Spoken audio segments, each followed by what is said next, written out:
Court, Mr. Morgan, and ladies and gentlemen of the jury.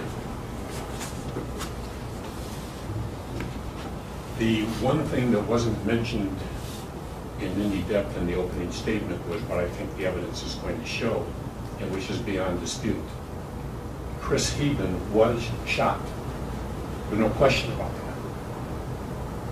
that. A bullet fragment was removed from his abdomen area in Akron General Hospital after a few hours of surgery, where he spent 3 days. It is also clear from the evidence that you will hear from the witness stand in this case that this occurred on March the 28th of 2014, and it also occurred at the market that was just described, where most of you know the mustard seed market is in this class. The one thing that I want to correct, because I think the evidence will show it, is that Mr. Heben did not go to the Bath Fire Department, as the evidence will show, and say, "I've been shot." He didn't know he had been shot, because he reported from the very beginning and consistently that he never heard a shot, he never saw a muzzle flash, he never saw a gun. And that's what he said on the first day that he was questioned, as well as the last, and there were many interviews during the course of the months of this investigation. The second thing that there is no dispute about is that the Bath Police Department, perhaps because they had not had a shooting in 5 years, were never able to identify the assailants, even though Chris Heben gave them the benefit of the only information that he had as the victim of this assault. There's no dispute about that. While Chris Heben was at Akron General Medical Surgery, and following his surgery, he was interviewed by Detective Lance, who will testify in this case, and by another detective named Muncie, who was with him. And during the course of that interview, he repeated to them just what he told you folks here. By that time, of course, he knew he was shot because the bullet fragment had been removed from his abdomen following a couple of hours of surgery. Unfortunately, at some time, and we don't know exactly when because we're not part of the police investigation process, the focus of the inquiry became Chris Heben rather than the assailants. And in fairness, probably in part because they were unable to locate or identify the people who were in the car that accosted Chris Heben in the parking lot of the mall. I also want to point out, and I think you will now hear this in the course of these proceedings, that after having been shot, Chris Heben went to the Bath Fire Department, that is true, to seek help, because he didn't know what had happened to him, but he knew that he was injured severely.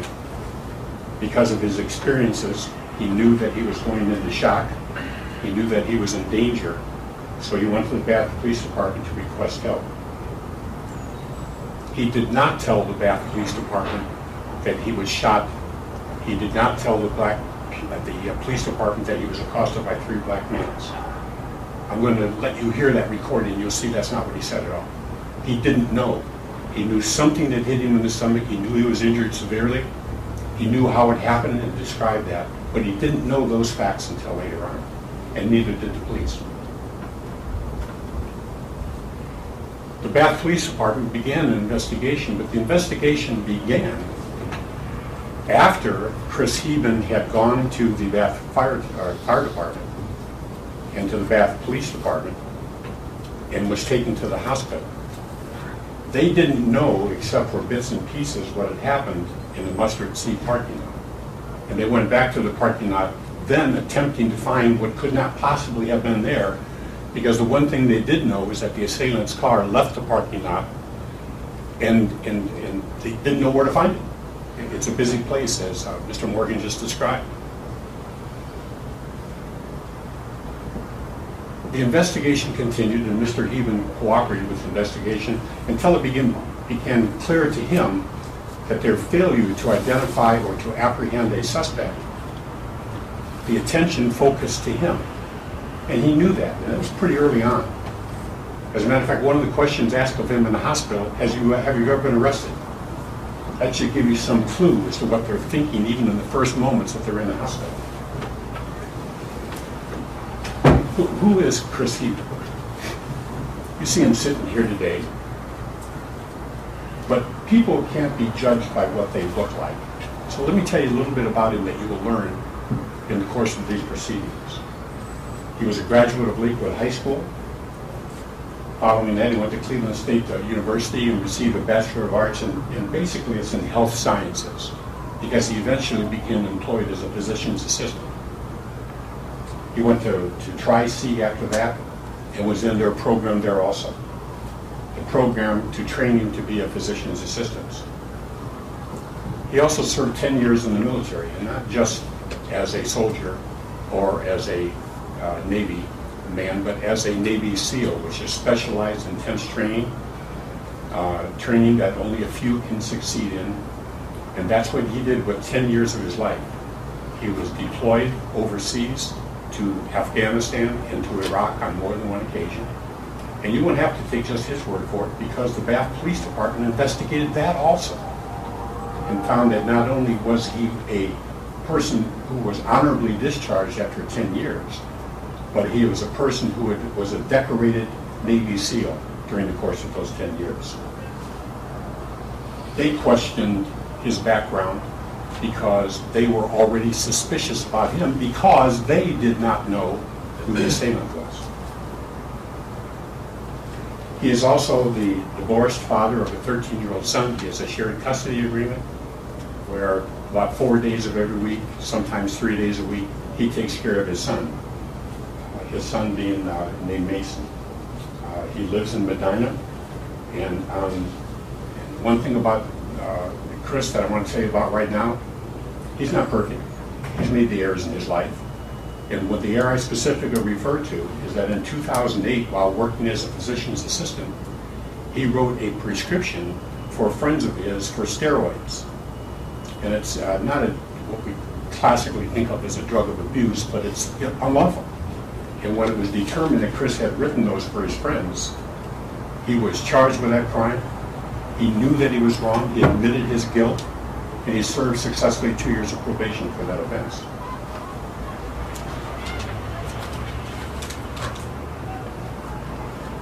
What did, at least in general respects, Chris Heben tell the Bath Police Department happened on March 28th? On that day, he picked Mason up from school and then drove him to his mother's house. And his mother was not home, but it was her birthday. And Chris wanted to be able to buy a present for her. Mason, being a 13-year-old boy, didn't want to go shopping with anybody, let alone his dad. So he left him at the home, and then on his way from Medina, where he lived, and down Route 18, at some point, he called his mother, and he told her that Mason was at the house alone and that he'd be back shortly. In essence, that's what the communication was. He pulled into the Bath Police, pulled into the Montrose Mall, an area that he was very familiar with, because directly across the street, only a few hundred feet away, is Montrose Ford. And during that same time period, you will learn that Chris Heben was working in a business relationship with Mike Thompson, who's the owner of Montrose Ford. And there, as I said, right directly across the street from the parking lot where Chris Heben was. He was driving a Ford 150 pickup truck, and it was a relatively new truck, so he wanted to carefully park it someplace where it didn't receive some dings perhaps from other cars who were parked next to him. It's important to recognize that this was on a Friday. It was around between 5 and 5:45, all these events. You don't need evidence to know how busy mall parking lots are at that time, particularly out in Montrose area. So he parked his truck, he got out and began walking in the general direction of where Mustard Seat was, and when he did so, a car that he had not seen before and did not know the occupants began backing out, and they almost hit him. And Chris probably to this day wishes he hadn't been angered by this, but he thought it was a clear case of more than just negligence. It looked like reckless conduct. So he said something to them. I want you people watch where you're going. And an argument ensued between the two of them, the driver and himself, but he kept walking. And then he realized he had forgot his wallet, so he went back to his truck, only to find out that this car now has all the way out of the parking space, and began moving right next to him as he was going back to his truck. And at some point in time, when the argument intensified, not loudly, but just between the group of them, he felt this pain in his stomach, and it doubled him over. And as he doubled over and almost fell to the ground, the car proceeded down the parking lot and went and left the Mustard Seed parking lot. And Chris Heben, realizing that he didn't know what had happened to him, but he knew it was very painful, decided to get into his truck at least to find out if he could get the license number of that truck. And I don't think the evidence is going to show there was a high-speed chase. Chris wasn't feeling very well. He knew he was in dire straits, but he hung on as long as he could, and finally, at some point, decided, I can't do this anymore. I'm never going to get a license over that car. So he turned around and he went to the Bath Police Department and Fire Department of this complex so he could get the aid that he knew that he needed. From the time that this happened, he cooperated fully with the Bath Police Department. From the very first call that he made from the call box outside the fire department, where he told them that he had been injured in an altercation with some people, is how he described them, from a car while he was in the Mustard Seed parking lot, and they needed help, and they came out and gave him that assistance, and that's when the investigation began. As I said a little earlier in my remarks, I don't know at what point the Bath Police Department decided that they were going to investigate Chris Heben, but it was pretty early on. I know that for sure. And in part, I think it was because they realized that he had been shot, but nobody had heard the gunshot. Frankly, I don't know why a policeman would be very surprised about that. They know what silences are. They know there's other ways to muffle sounds of a firearm, but nonetheless, they seem to express some surprise and also believe that that probably didn't happen because the police officer sitting in the parking lot didn't hear a shot. They weren't supposed to. Chris Heben didn't hear the shot. He was right next to the car. They then literally devoted probably tens of thousands of dollars and hundreds of man-hours principally directed towards trying to find out whether Chris Heben told him a lie, as opposed to where are the assailants in this case, and we identify them. So the person who was the victim became the defendant, and all because of the Bath Police Department, I think, failure or inability to find out what happened because of the peculiar circumstances of this case. Just as Mr. Morgan has requested, I request the same, because we're both in the same position. We want you as jurors in this case to listen to the evidence intently, as we know you will. That's why you went through this voir dire process, so we could be satisfied that you, among all those 28 people who were brought in here this morning, are the ones that are probably best qualified to judge the guilt or innocence of Chris Heben in this case.